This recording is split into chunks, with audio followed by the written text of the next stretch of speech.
So hello and welcome back to my YouTube channel. आज से हम शुरुआत कर रहे हैं पीटी 2022 की जीएस सीरीज़ की।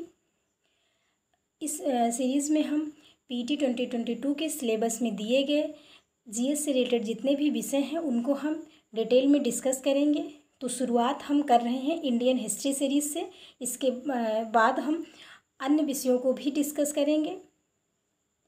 तो आप पीटी 2022 की तैयारी कर रहे हो या फिर किसी भी अन्य कॉम्पिटिटिव एग्ज़ाम की तैयारी कर रहे हैं, सभी एग्ज़ाम के लिए जिनमें इतिहास से संबंधित क्वेश्चन पूछे जाते हैं, ये सीरीज़ आपके लिए बहुत ही हेल्पफुल होने वाली है। तो चलिए शुरुआत करते हैं आज के इंडियन हिस्ट्री सीरीज़ की। यहाँ से आप मेरे बारे में जान सकते हैं। इंडियन हिस्ट्री सीरीज़ की शुरुआत करने से पहले हम ये देख लेते हैं कि पीटी 2022 में के सिलेबस में इंडियन हिस्ट्री से संबंधित कौन कौन से टॉपिक मेंशन किए गए हैं। तो अगर हम बात करें कि कौन कौन से टॉपिक हैं जो कि इंडियन हिस्ट्री के सिलेबस में मेंशन किए गए हैं, तो फर्स्ट टॉपिक है सिंधु घाटी की सभ्यता, नेक्स्ट है वैदिक संस्कृति, फिर है बौद्ध धर्म, जीवनी और शिक्षाएं, यानी बौद्ध धर्म से की जो महत्वपूर्ण शिक्षाएं हैं और महात्मा बुद्ध के जीवन काल से संबंधित जो महत्वपूर्ण घटनाएं हैं उनके बारे में हमें स्टडी करना है। नेक्स्ट है जैन धर्म की जो महत्वपूर्ण शिक्षाएं हैं और महावीर स्वामी के जीवन से संबंधित महत्वपूर्ण जो घटनाक्रम है उनके बारे में हमें स्टडी करना है। फिर जैन धर्म के बाद नेक्स्ट टॉपिक है मौर्य वंश, जिसमें हमें मुख्य फोकस जो है वो सम्राट अशोक के शासनकाल पर करना है। मौर्य वंश के बाद गुप्त वंश के बारे में हमें स्टडी करनी है, जिसमें मेन जो फोकस रहेगा वो समुद्रगुप्त और चंद्रगुप्त द्वितीय के शासनकाल पर रहेगा। नेक्स्ट हर्षवर्धन, और नेक्स्ट टॉपिक जो है वो है राजपूत काल, यानी इसमें हमें राजपूत काल के बारे में स्टडी करना है, सल्तनत काल के बारे में। और फिर नेक्स्ट है मुगल सम्राट, यानी मुगल वंश का जो शासन था उसके बारे में भी हमें स्टडी करनी है। नेक्स्ट है मराठा, फिर ब्रिटिश राज्य का अभ्युदय और प्रथम स्वतंत्रता संग्राम, यानी ब्रिटिश राज्य का जो प्रारंभ होता है, ब्रिटिश राज्य का अभ्युदय किस प्रकार होता है, और उसके बाद जो भारत का प्रथम स्वतंत्रता संग्राम हुआ था, यानी 1857 की क्रांति, उसके बारे में भी हमें स्टडी करनी है। फिर नेक्स्ट है ब्रिटिश राज्य का सामाजिक और आर्थिक प्रभाव।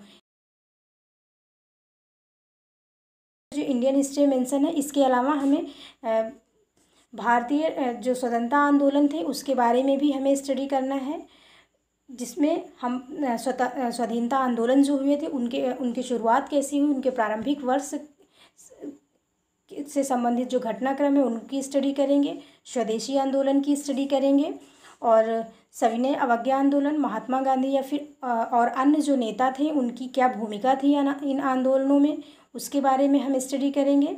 फिर क्रांतिकारी आंदोलन, उग्र राष्ट्रवाद का उदय और विधायी संशोधन, और ब्रिटिश ईस्ट इंडिया एक्ट 1935 से रिलेटेड जो प्रावधान थे उसको भी हम इसमें स्टडी करेंगे, यानी ब्रिटिश इंडिया एक्ट 1935 जो था उसका भारत के व्यवस्था पर क्या प्रभाव पड़ा था। फिर नेक्स्ट हम स्टडी करेंगे भारत छोड़ो आंदोलन, जो कि 1942 में हुआ था। फिर आज़ाद हिंद फौज और नेताजी सुभाष चंद्र बोस के का जो भारतीय राष्ट्रीय आंदोलन में, यानी भारत की स्वतंत्रता में जो योगदान था उसके बारे में हम स्टडी करेंगे। तो इन सभी टॉपिक की बात की जाए तो इन सभी टॉपिक से संबंधित पीटी में 10 क्वेश्चन पूछे जाएंगे, जो कि 10 मार्क्स, जिनका जो वेटेज रहेगा वो भी 10 मार्क्स का रहेंगे। तो चलिए इस उम्मीद के साथ शुरुआत करते हैं इंडियन हिस्ट्री सीरीज़ की, कि ये सीरीज़ आपके लिए पीटी 2022 के लिए बहुत ही हेल्पफुल होने वाली है। और चाहे आप पीटी 2022 की तैयारी कर रहे हो या फिर अन्य कॉम्पिटिटिव एग्ज़ाम की तैयारी कर रहे हो, जिस भी कॉम्पिटिटिव एग्ज़ाम में इतिहास से संबंधित क्वेश्चन आते हैं उन सभी के लिए ये सीरीज़ बहुत ही हेल्पफुल होने वाली है। तो चलिए शुरू करते हैं। आज का जो हमारा टॉपिक है वो है सिंधु सभ्यता। इसमें हम सिंधु सभ्यता के बारे में डिटेल स्टडी करेंगे। तो सबसे पहले हम ये जान लेते हैं कि इसे हम हड़प्पा सभ्यता या सिंधु घाटी सभ्यता के नाम से क्यों जानते हैं। तो इसे सिंधु घाटी सभ्यता इसलिए कहा जाता है क्योंकि जो इसके आरंभिक स्थल थे उनमें से अधिकांश सिंधु नदी के किनारे अवस्थित थे, इसलिए इसे हम सिंधु घाटी सभ्यता कहते हैं। और नेक्स्ट है कि हड़प्पा सभ्यता क्यों कहते हैं। तो इस सभ्यता से संबंधित जो प्रथम साक्ष्य थे, जो प्रथम अवशेष थे, वो हड़प्पा नामक स्थल से प्राप्त हुए थे, इसलिए इसे हम हड़प्पा सभ्यता कहते हैं। यानी जो इसका सबसे पहले खोजा गया स्थल था वो हड़प्पा था। वर्तमान में हड़प्पा पाकिस्तान में स्थित है। इसकी अवधि की बात करें कि सिंधु घाटी सभ्यता की सर्वमान्य तिथि क्या है, यानी इसकी अवधि क्या है, तो वो है 2400 ईसा पूर्व से 1700 ईसा पूर्व तक।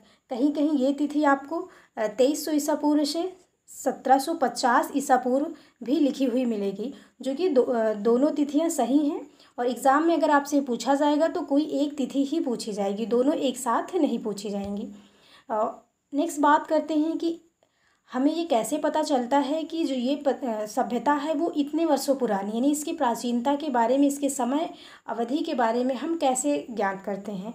तो ये हम रेडियो कार्बन जैसी नवीन विश्लेषण पद्धति से हम ज्ञात करते हैं कि कोई भी सभ्यता कितने वर्ष पुरानी है। यानी रेडियो कार्बन C14 जो पद्धति है उसके द्वारा हम ये जानते हैं कि कोई भी वस्तु या कोई भी सभ्यता कितने वर्ष प्राचीन हो सकती है।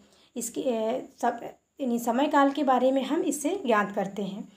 जब बात करें कि सिंधु सभ्यता की खोज किसने की थी, तो इसका जो प्रथम खोजा गया स्थल वो हड़प्पा था, आप सभी जानते हैं। तो हड़प्पा की जो खोज थी, यानी सिंधु घाटी सभ्यता की जो खोज थी वो राय बहादुर दयाराम शाहनी ने की थी। शॉर्ट में तो हम ऐसे लिख देते हैं कि सिंधु सभ्यता की खोज राय बहादुर दयाराम शाहनी ने की थी, क्योंकि इसका जो प्रथम स्थल था हड़प्पा, उसकी खोज दयाराम राय बहादुर शाहनी ने की थी। और इसका जो दूसरा खोजा गया स्थल था मोहनजोदड़ो, उसकी खोज राखलदास बनर्जी ने की थी। और इसमें सबसे इम्पॉर्टेंट फैक्ट जो आपको याद रखना है कि जो ये खोज थी वो जॉन मार्शल के निर्देशन में की गई थी, यानी इस खोज को निर्देशित किया था जॉन मार्शल ने। 1921 सबसे पहले 1921 में इसका पहला स्थल खोजा गया था हड़प्पा, दयाराम राय बहादुर शाहनी द्वारा। और नेक्स्ट इसका जो स्थल था मोहनजोदड़ो, उसकी खोज 1922 में हुई थी, राखलदास बनर्जी ने की थी। और ये सभी खोज जॉन मार्शल के निर्देशन में हुई थी, तो इसे आप याद रखेंगे। और अगर हम बात करें कि सिंधु सभ्यता किस प्रकार की सभ्यता है, प्राक ऐतिहासिक है, आद्य ऐतिहासिक है, या फिर ये ऐतिहासिक काल की सभ्यता है, तो सिंधु सभ्यता की बात करें तो इसे हम आद्य ऐतिहासिक काल की सभ्यता कहते हैं, जिसे हम प्रोटो हिस्ट्रिक पीरियड कहते हैं।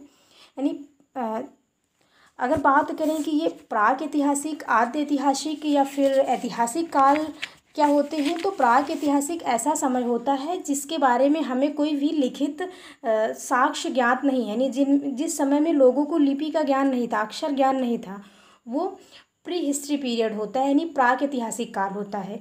और वह काल जिसमें लोगों को लिपि का, अक्षर का ज्ञान था, लेकिन उस लिपि या फिर अक्षर को हम पढ़ नहीं सकते हैं, तो वो होता है आद्य ऐतिहासिक काल। जैसे सिंधु सभ्यता से हमें लिखित साक्ष्य तो प्राप्त हुए हैं। इस समय में लोगों को लिपियों का ज्ञान था, लोगों को अक्षर का ज्ञान था, लेकिन उन लिपियों को न तो हम पढ़ सकते हैं, न ही उससे हम कुछ ज्ञात नहीं कर सकते हैं। जो भी सिंधु सभ्यता के बारे में हम ज्ञात करते हैं वो हमें उस सभ्यता से संबंधित जो वस्तुएं प्राप्त हुई हैं, जो मुहरें प्राप्त हुई हैं, उनके माध्यम से हम ज्ञात करते हैं। तो इस प्रकार सिंधु घाटी सभ्यता एक आद्य ऐतिहासिक सभ्यता है। और ऐतिहासिक सभ्यता की बात करें तो ऐसी सभ्यता होती है जिसके संबंध में हमें लिखित साक्ष्य भी प्राप्त हुए हों, और उन लिखित लिपियों को, इन अक्षरों को हम पढ़ सकें और समझ सकें। जैसे सिंधु सभ्यता के बाद का जो कालखंड था, जिससे अगर हम बात करें तो 6ठी शताब्दी के ईसा पूर्व से जो समय प्रारंभ होता है वो ऐतिहासिक काल माना जाता है। तो इस प्रकार सिंधु घाटी सभ्यता एक आद्य ऐतिहासिक सभ्यता है, और इसे हम कांस्य युगीन सभ्यता भी कहते हैं। एग्जाम में आपसे पूछा जा सकता है कि सिंधु सभ्यता का अन्य नाम क्या है, तो उसमें 2-3 नाम दिए जा सकते हैं, जैसे हड़प्पा सभ्यता, कांस्य युगीन सभ्यता, सिंधु सभ्यता। तो इस सभ्यता को हम कांस्य युगीन सभ्यता भी कहते हैं, कि जो कांसा नामक जो धातु थी उसका आविष्कार, उसकी खोज इसी काल में की जाती है, सिंधु सभ्यता के समय में, इसलिए इसको हम कांस्य युगीन सभ्यता कहते हैं। इस सभ्यता के जो मुख्य निवासी थे वो द्रविड़ और भूमध्य सागरीय थे। इसे आप याद रखोगे कि इस सभ्यता के जो मुख्य निवासी थे वो द्रविड़ थे और भूमध्य सागरीय थे। नेक्स्ट है कि सिंधु सभ्यता के जो स्थल हैं सिंधु सभ्यता की जब हम बात करते हैं तो सिंधु सभ्यता एक त्रिभुजाकार सभ्यता थी, यानी इसकी जो आकृति है वो त्रिभुजाकार है। तो सिंधु सभ्यता के जब स्थलों के बारे में बात करते हैं हम, तो इसका जो सबसे पश्चिमी स्थल था वो सुतकांगेडोर है, जो कि वर्तमान में बलूचिस्तान में स्थित है और ये दास्क नदी के किनारे है। और नेक्स्ट इसका जो सबसे पूर्वी स्थल है वो आलमगीरपुर है, जो कि वर्तमान में मेरठ में पड़ता है, उत्तर प्रदेश के मेरठ ज़िले में, और ये हिंडन नदी के तट पर स्थित है। इसके सबसे उत्तरी स्थल की बात करें तो वो जम्मू कश्मीर में पड़ता है, मांडा, जो कि चिनाब नदी के तट पर स्थित है। और सबसे दक्षिणी स्थल गोदावरी नदी के तट पर स्थित है, इसे हम दाइमाबाद के नाम से जानते हैं, जो कि वर्तमान में महाराष्ट्र के अहमदनगर ज़िले में स्थित है। तो ये कुछ फैक्ट थे। नेक्स्ट हम देखते हैं कि सिंधु घाटी सभ्यता किस प्रकार की सभ्यता थी। तो जैसे अगर हम वैदिक सभ्यता की बात करते हैं तो ये एक ग्रामीण सभ्यता थी, लेकिन सिंधु घाटी सभ्यता एक नगरीय सभ्यता थी। यानी यहाँ जो सिंधु घाटी सभ्यता थी वो बहुत ही व्यवस्थित तरीके से बसी थी और ये एक नगरीय सभ्यता थी। सिंधु घाटी सभ्यता के जो छः सबसे बड़े स्थल थे, यानी इस सभ्यता से कई छोटे छोटे स्थल प्राप्त हुए थे, लेकिन 6 इनमें सबसे बड़े नगर थे, जिसमें मोहनजोदड़ो, हड़प्पा, गढ़वारीवाला, धौलावीरा, राखीगढ़ी, कालीबंगन, ये मुख्य 6 नगर थे। स्वतंत्रता प्राप्ति पश्चात हड़प्पा संस्कृति के सर्वाधिक स्थल जो है वो गुजरात से खोजे गए थे, यानी हड़प्पा के से संबंधित जो सर्वाधिक स्थल थे वो गुजरात से खोजे गए थे। यानी जब सिंधु सभ्यता की खोज हुई थी तब तो ये सभी स्थल भारत में थे, लेकिन भारत विभाजन के बाद मोहनजोदड़ो, हड़प्पा ये पाकिस्तान में चले गए। तो इन वर्तमान में ये जो स्थल हैं वो पाकिस्तान में स्थित हैं। तो उसके बाद सिंधु सभ्यता उसके बाद जो भारत में सर्वाधिक स्थल स्थित हैं वो गुजरात में है, यानी सिंधु सभ्यता से संबंधित जो सर्वाधिक स्थल हैं वो गुजरात में हैं। लोथल और सुतकोदगा सिंधु सभ्यता के बंदरगाह थे। ये लोथल और सुतकोदगा क्या था, तो ये सिंधु सभ्यता के बंदरगाह थे। जुते हुए खेत और नक्काशीदार ईंटों के प्रयोग का साक्ष्य कालीबंगन से प्राप्त हुआ है। एग्ज़ाम में आपसे पूछा सकता है कि जुते हुए खेत या फिर नक्काशीदार ईंटों का साक्ष्य हमें कहाँ से मिलता है, तो ये हमें कालीबंगन से मिलता है। और कालीबंगन वर्तमान में किस राज्य में स्थित है, ये आप कमेंट बॉक्स में कमेंट करके ज़रूर बताएंगे कि कालीबंगन वर्तमान में भारत की किस राज्य में स्थित है। नेक्स्ट है मोहनजोदड़ो से प्राप्त स्नानागार सिंधु सभ्यता की सबसे बड़ी इमारत है। यानी मोहनजोदड़ो से जो स्नानागार प्राप्त हुआ है वो सिंधु सभ्यता की सबसे बड़ी इमारत है। और तो इससे एक फैक्ट ये पता चलता है कि जो स्नानागार था वो हमें मोहनजोदड़ो से प्राप्त हुआ था। एग्ज़ाम में आपसे पूछा सकता है कि स्नानागार कहाँ से प्राप्त हुआ था, और 2-3 ऑप्शन देखने पर आप कंफ्यूज हो सकते हैं कि मोहनजोदड़ो से प्राप्त हुआ था कि हड़प्पा, यानी कि मोहनजोदड़ो से प्राप्त हुआ था या फिर हड़प्पा से प्राप्त हुआ था। तो यहाँ आप इसे याद रखेंगे कि ये जो स्नानागार था वो मोहनजोदड़ो से प्राप्त हुआ था, ना कि हड़प्पा से। नेक्स्ट है मोहनजोदड़ो से प्राप्त जो बृहद स्नानागार है वो एक प्रमुख स्मारक था, जिसके मध्य में एक स्नान कुंड स्थित था, जो कि 11.88 मीटर लंबा, 7.01 मीटर चौड़ा तथा 2.43 मीटर गहरा है। तो यहाँ आपको इसकी लंबाई, चौड़ाई या फिर गहराई को याद नहीं रखना है, इससे रिलेटेड क्वेश्चन अक्सर नहीं पूछे जाते हैं। यहाँ आपको 2 फैक्ट याद रखना है कि जो बृहद स्नानागार था वो मोहनजोदड़ो से प्राप्त हुआ था और सिंधु सभ्यता का सबसे बड़ा स्थल था ये, यानी सबसे बड़ी इमारत थी सिंधु सभ्यता की ये 2 फैक्ट आपको याद रखना है। नेक्स्ट है अग्निकुंड। अग्निकुंड कहाँ से प्राप्त हुआ था, तो अग्निकुंड प्राप्त हमें होता है लोथल और कालीबंगन से, यानी लोथल और कालीबंगन नामक जो स्थल थे वहाँ से हमें अग्निकुंड प्राप्त होता है। मोहनजोदड़ो से प्राप्त एक सील पर 3 मुख वाले देवता पशुपतिनाथ की मूर्ति मिलती है। उसके चारों ओर हाथी, गैंडा, चीता और भैंसा विराजमान है।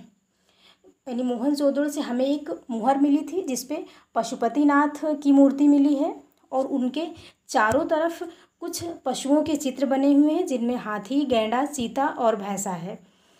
तो क्वेश्चन आपसे पूछा जा सकता है कि पशुपतिनाथ की मूर्ति से निर्मित यानी मुहर कहाँ से प्राप्त हुई है, तो ये हमें मोहनजोदड़ो से प्राप्त होती है।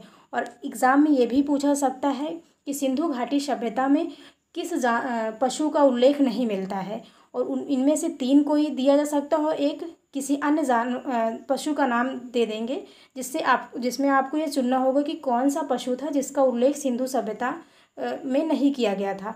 तो इसलिए आप इन सभी पशुओं का नाम याद रखेंगे जो उन सिंधु सभ्यता की मुहरों पर उल्लिखित थे, जिसमें हाथी, गैंडा, चीता, भैंसा, और इसी में हिरण की जो का चित्र था वो भी बना था मुहरों पर। नेक्स्ट है मोहनजोदड़ो से नर्तकी की एक कांस्य मूर्ति मिलती है, यानी जो नर्तकी है उसकी कांस्य मूर्ति कहाँ से मिली थी, तो ये हमें मोहनजोदड़ो से मिली थी। नेक्स्ट है हड़प्पा की मोहरों पर सबसे अधिक एक श्रृंगी पशु का अंकन मिलता है, यानी हड़प्पा की मोहरों पर सबसे ज़्यादा उल्लिखित पशु कौन था, तो एक श्रृंगी पशु यानी एक सींग वाला पशु का अंकन इस पे मिलता है। मनके बनाने के कारखाने हमें लोथल और चहुंदड़ो से मिले हैं, यानी लोथल और चहुंदड़ो से कुछ ऐसे साक्ष्य मिले हैं जिससे हमें पता चलता है कि यहाँ पर मनके बनाए जाते थे। नेक्स्ट जब हम बात करते हैं कि सिंधु सभ्यता की लिपि कैसी थी, तो इसकी लिपि जो थी वो भाव चित्रात्मक थी।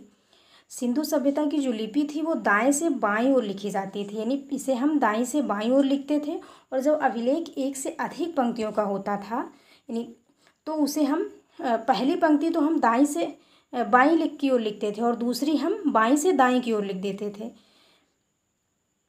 सिंधु सभ्यता से जो लिपि प्राप्त हुई है वो पठनीय नहीं है, वो अपठ्य हैं। इन्हें अभी तक पढ़ा नहीं गया है, इसलिए सिंधु सभ्यता से जो हमें लिखित साक्ष्य मिले हैं उससे हमें सिंधु सभ्यता के बारे में कोई जानकारी नहीं मिलती है, बल्कि सिंधु सभ्यता के बारे में जो जानकारी है वो हमें इस सभ्यता से जो अवशेष प्राप्त हुए हैं, जो पुरातात्विक चीज़ें मिली हैं, या फिर जो इस सभ्यता की मुहरें प्राप्त हुई हैं, उनसे हम सिंधु सभ्यता के बारे में जानकारी प्राप्त करते हैं। नेक्स्ट है सिंधु सभ्यता के लोगों ने नगरों और घरों के विन्यास के लिए ग्रिड पद्धति अपनाई थी। ये एग्ज़ाम में आपसे पूछा सकता है कि सिंधु सभ्यता में किस नगरों या घरों के बसावट के लिए नगरों एवं घरों के निर्माण के लिए कौन सी पद्धति अपनाई गई थी, तो ग्रिड पद्धति अपनाई गई थी। नहीं, सिंधु सभ्यता के जो नगर थे वो बहुत ही व्यवस्थित थे। नेक्स्ट है घरों के जो दरवाजे और खिड़कियां थी वो सड़क की ओर न खुलकर पिछवाड़े की ओर खुलते थे। ये फैक्ट भी आपको याद रखना है कि जो सिंधु सभ्यता के घर थे वो उनके जो दरवाजे और खिड़कियां थी वो पिछवाड़े की ओर खुलते थे, ना कि सड़क की ओर। केवल एक ही ऐसा नगर था जिसके दरवाजे मुख्य सड़क की ओर खुलते थे, वो लोथल था। और लोथल के बारे में आप ये फैक्ट तो जानते ही हैं कि लोथल सिंधु सभ्यता का प्रमुख बंदरगाह था और वर्तमान में लोथल गुजरात में स्थित है। सिंधु सभ्यता में मुख्य फसल गेहूं और जौ थी, यानी सिंधुवासी मुख्यतः गेहूं और जौ का उत्पादन किया करते थे। इसमें दिया गया एक एक फैक्ट आपके के लिए बहुत ही इम्पॉर्टेंट है, जिसे आप याद रखेंगे। कोई भी फैक्ट एग्जाम में पूछा सकता है कि जैसे कि अगर आपसे पूछा गया कि लोथल क्या था, तो लोथल एक सिंधु सभ्यता का एक प्रमुख बंदरगाह था। और अगर ये पूछा जाता है आपसे कि सिंधु सभ्यता का कौन सा नगर था जिसमें घरों के मुख्य जो दरवाजे और खिड़कियां थी वो सड़क की तरफ खुलते थे, ना कि पिछवाड़े की तरफ, तो वो भी लोथल ही था। नेक्स्ट है सिंधुवासी मिठास के लिए किसका प्रयोग करते थे, तो मिठास के लिए सिंधुवासी शहद का प्रयोग किया करते थे। मिट्टी से बने हल का साक्ष्य कहाँ से मिलता है, तो मिट्टी से बने हल का साक्ष्य जो है वो हमें बनवाली से मिलता है। नेक्स्ट है रंगपुर और लोथल से चावल के दाने मिले हैं जिनसे धान की खेती का प्रमाण मिलता है, और चावल के प्रथम साक्ष्य हमें लोथल से ही मिलते हैं। तो एग्ज़ाम में ये पूछा सकता है कि लोथल यानी चावल के जो प्रथम साक्ष्य वो कहाँ से मिले थे, तो वो हमें लोथल से प्राप्त हुए थे। नेक्स्ट है एग्ज़ाम में अक्सर ये पूछा जाता है कि क्या सिंधु सभ्यता से घोड़े के अवशेष प्राप्त हुए थे, तो हाँ, सिंधु सभ्यता से घोड़े के अवशेष हमें प्राप्त होते हैं। इस काल में मानव ने घोड़े को पालतू तो नहीं बनाया था, लेकिन इस सभ्यता से हमें घोड़े के अवशेष प्राप्त होते हैं जो कि कोददा, कालीबंगन और लोथल से प्राप्त हुए थे। तौल की इकाई संभवतः 16 के अनुपात में थी। और सिंधु सभ्यता के लोग यातायात के लिए 2 पहिए 4 पहिए वाली बैलगाड़ी या फिर भैंसा गाड़ी का उपयोग किया करते थे। नेक्स्ट जो इम्पॉर्टेंट फैक्ट है कि मेलुआ का जो मेसोपोटामिया के अभिलेखों में वर्णित शब्द है मेलुआ, उसका अभिप्राय क्या है? तो इसका अभिप्राय सिंधु सभ्यता से है। और इससे हमें ज्ञात होता है कि सिंधु सभ्यता का जो शासन था वो वणिक वर्गों के हाथ में था, क्योंकि सिंधु सभ्यता का व्यापार बाहर की अन्य सभ्यताओं के साथ भी होता था। संभवतः हड़प्पा जो सभ्यता थी वहाँ कृषि तो होती ही थी, साथ में व्यापार भी एक प्रमुख रूप से किया जाता था। यानी सिंधु सभ्यता में व्यापार का एक महत्वपूर्ण स्थान था। इसलिए कहा जाता है कि सिंधु सभ्यता जो थी वो वणिक वर्गों के हाथ में थी, यानी व्यापारिक वर्ग के हाथ में थी। इसका शासन संचालन व्यापारी वर्ग किया करता था। नेक्स्ट है, पिग्गट ने हड़प्पा और मोहनजोदड़ो को एक विस्तृत साम्राज्य की जुड़वा राजधानी कहा है। तो पिग्गट कौन है? पिग्गट एक इतिहासकार हैं, विद्वान हैं, जिन्होंने हड़प्पा और मोहनजोदड़ो को विस्तृत साम्राज्य की जुड़वा राजधानी कहा है। उन्होंने कहा है कि जो सिंधु सभ्यता थी उसकी ये दोनों जुड़वा राजधानी हो सकती है, यानी हड़प्पा और मोहनजोदड़ो हो सकता है सिंधु घाटी सभ्यता की जुड़वा राजधानी रही हो, यानी दोनों राज्य इसकी राजधानी रहे हों। नेक्स्ट है, सिंधु सभ्यता के लोग धरती को उर्वरता की देवी मानकर उसकी पूजा किया करते थे। वृक्ष पूजा, शिव पूजा के प्रचलन के साक्ष्य भी हमें सिंधु सभ्यता से मिलते हैं। लेकिन यहाँ ये ध्यान रखना है कि सिंधु सभ्यता में हमें मंदिर नहीं प्राप्त हुए थे। नहीं, अगर एग्ज़ाम में आपसे ये पूछा जाता है कि सिंधु सभ्यता में हमें मंदिर प्राप्त हुए थे, तो सिंधु सभ्यता में हमें मंदिर नहीं प्राप्त हुए थे, बल्कि हमें कुछ मूर्तियाँ यानी कुछ ऐसे साक्ष्य प्राप्त हुए थे जिससे हमें पता चलता है कि सिंधु सभ्यता में उर्वरता देवी की पूजा होती थी, वृक्ष पूजा और पाशुपति भगवानी शिव की पूजा भी होती थी। नेक्स्ट है कि सिंधु सभ्यता में मातृ देवी की उपासना सर्वाधिक प्रचलित थी और पशुओं में कुबड़ वाला जो सांड है वो सबसे उसका मतलब एक पूजनीय स्थान था, उसे बहुत ही पवित्र और विशेष माना जाता था। नेक्स्ट है, स्वास्तिक चिन्ह संभवतः हड़प्पा सभ्यता की ही देन है। यानी जो स्वास्तिक चिन्ह हम देखते हैं जो कि इस प्रकार बना होता है, वो हड़प्पा सभ्यता की ही देन है। इस चिन्ह से सूर्योपासना का अनुमान लगाया जाता है। इससे ये अनुमान लगाया जाता है कि इस चिन्ह द्वारा सूर्य की उपासना की जाती थी और सिंधु घाटी के जो नगर थे उनमें किसी भी मंदिर के अवशेष नहीं हैं। ये फैक्ट हमने पहले भी जाना कि सिंधु घाटी सभ्यता से हमें पूजा के साक्ष्य तो मिलते हैं, यानी मातृ देवी की पूजा, पशुपति भगवान की पूजा, वृक्ष पूजा और उर्वरता देवी की पूजा आदि के साक्ष्य तो हमें मिलते हैं, लेकिन इन नगरों से हमें मंदिर के साक्ष्य नहीं मिलते हैं। नेक्स्ट है, स्त्री मृद मूर्तियाँ यानी मिट्टी की मूर्तियाँ अधिक मिलने से ऐसा अनुमान लगाया जाता है कि जो सिंधु सभ्यता थी वो मात्र सत्यात्मक थी। यानी विद्वान ऐसा मानते हैं कि सिंधु सभ्यता जो थी वो मात्र सत्तात्मक सभ्यता थी। नेक्स्ट है, सैंधोवासी सूती और ऊनी वस्त्रों का प्रयोग करते थे। यानी सैंधोवासियों को कपास का ज्ञान था, वो सूती वस्त्र का निर्माण करते थे और ऊनी वस्त्रों का भी निर्माण किया करते थे और उनका प्रयोग करते थे। मनोरंजन के लिए सैंधोवासी मछली पकड़ना, शिकार करना, पशु पक्षियों को आपस में लड़ाना, चौपड़ और पासा खेलना आदि साधनों का प्रयोग करते थे। सिंधु सभ्यता के लोग काले रंग से डिज़ाइन किए हुए लाल मिट्टी के बर्तन बनाते थे। नेक्स्ट है, सिंधु सभ्यता के जो लोग थे वो तलवार से परिचित नहीं थे। यानी सिंधु सभ्यता के निवासियों को तलवार का ज्ञान नहीं था। नेक्स्ट है, कालीबंगन एकमात्र हड़प्पाकालीन स्थल था जिसका निचला शहर यानी जो निचला शहर जो होता था उसमें सामान्य लोग रहते थे, भी किलों से घिरा था। और कालीबंगन का अर्थ है काली चूड़ी, यानी कालीबंगन का शाब्दिक अर्थ हम अगर देखेंगे तो इसका अर्थ होता है काली चूड़ियाँ। यहाँ से पूर्व हड़प्पा स्तरों के खेत जोते जाने के और अग्नि पूजा के साक्ष्य भी मिलते हैं। यानी खेतों की जुताई के जो साक्ष्य हैं वो हमें कालीबंगन से मिलते हैं और अग्नि पूजा के साक्ष्य यानी जो अग्निवेद कुंड थे वो हमें कालीबंगन से प्राप्त हुए थे।